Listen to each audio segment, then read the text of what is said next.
levels.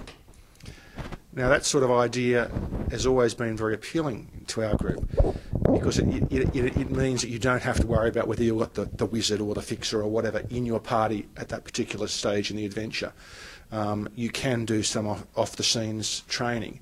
And if that could be widened in some way so that if you do find yourself in a situation, I suppose almost like the idea of, you know, oh yeah, I remember that, and pulling out the telescopic sights for the sniper's rifle that you didn't write down on the character sheet, but which you can reasonably expect that you had. There are some skills that you can reasonably expect that people going on a particular mission would have been trained up to. And there should be some mechanism so that they suddenly just don't get stonewalled. We got a couple things we're actually including. Thank you. A couple things we're batting around. I mean, it's very early, but you know, having people buy out, essentially, perhaps at the expense of an action die, buying out an untrained skill. I want to make this check as if I had training because I remember. Oh yeah, you know, I remember that. You remember how you used to sleep through agency training on investigation? Well, you do remember one time where you woke up, somebody like kicked you or something. You woke up and so you're not completely shafted for having made the wrong choice earlier on. You have ways, or having a trick, you know, something like that. Well, you know, I do remember a little bit of hand-to-hand combat training when some guy's trying to beat me to death with a tire iron. You know, those sorts of things, and so allowing people to do it's like the planning. I think another class that might really appeal to your group would be the troubleshooter, because we're trying to build bond, quite frankly, as a single class character, and that's no mean feat. People have been trying to crack that for 8 years now, and it's basically impossible in Spycraft. So the troubleshooter is inspired not just by Bond, his concept and what he called himself in was it Dr. No, but rather what he actually is. That he's a guy who does pull things out of his tuchus. So he that's kind of where we're going. Yeah, letting people have that sort of dramatic editing role, bringing that back in, because the spies are people that are better than most of us.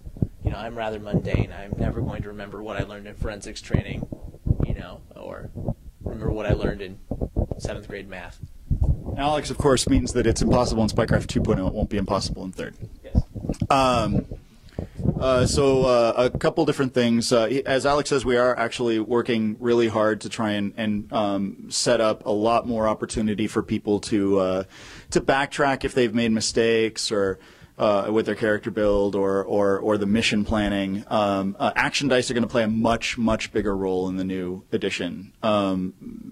Insofar as we're actually considering having a whole engine dedicated to them. So that's still coming together. It's still early days, but it's looking like they're going to be a much bigger part of overall play, and it's probably going to play quite a bit into what you're talking about there.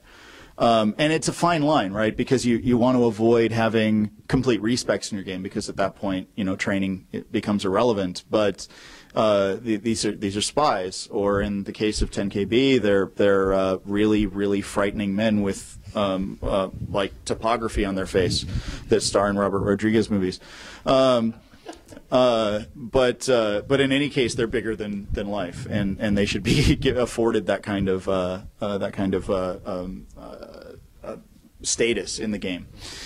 So we're working on that, and if you guys have specific suggestions for how we might be able to do that better, we want to know about it, so please let us know. Like I said, we'll be taking ideas all weekend long. Just stop by the booth and say, hey, I have this thought. You've never done this. We'd like to see it. Or, hey, this mechanic has never seen play in my game. I'm not sure why it's there. And then we'll say, well, it's there because X, and you can tell us whether we're cracked or whatever. The on character generators. So we love character generators too, but they unfortunately require programmers, and programmers are in short supply, especially programmers that will work in our industry, because our industry is generally not quite as lucrative as Silicon Valley. Yeah, as many others that can pay them a lot of money. If, however, anyone is watching this and happens to be interested in programming for a little game company that could, we'd love to talk to you. And we are actually doing some new things. There's going to be some stuff coming up with Acrobat sheets that's pretty exciting. We're still working on that, but we'll probably have something to show by the end of the year. And we are actually doing constant work with several companies to try and set up something more official. So as soon as we have something, we'll let you know. And if any of you guys have any suggestions on that front, we'd love to know about that too. So. Stuff by Great Quarters BTRC. I'm sorry? Stuff. Oh, yeah, great product. Yeah. With the Acrobat worksheets on there, so you can actually build vehicles or civilizations. Oh, I haven't seen their PDF one. No, I'll look that up. Well, the PDF version, he actually has used it to do a spreadsheet type, limited spreadsheet type function. Okay. And,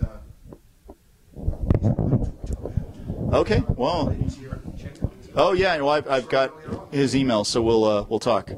You guys have noticed that we've started doing a lot more stuff with our PDFs. You can turn frames on and off now. There's layering technology added to them.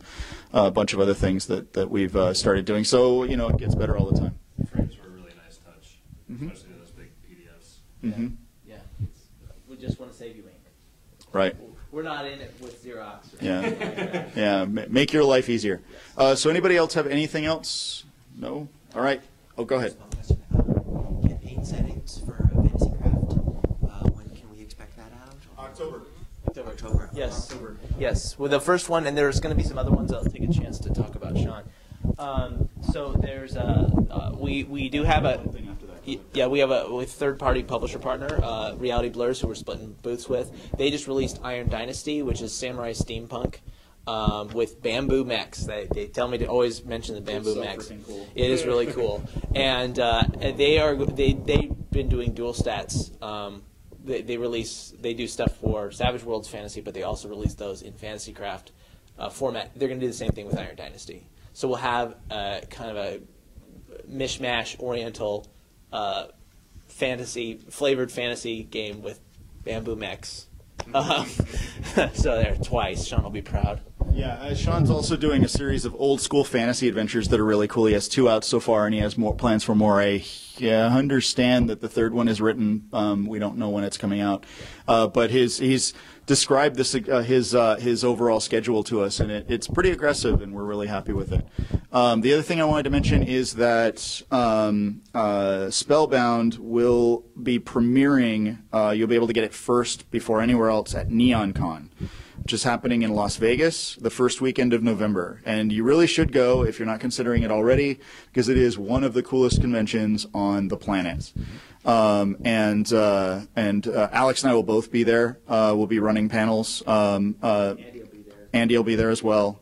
Are you coming out? I doubt it. Oh, Okay. We'd like Jim to be there. I'll be glad to come with you.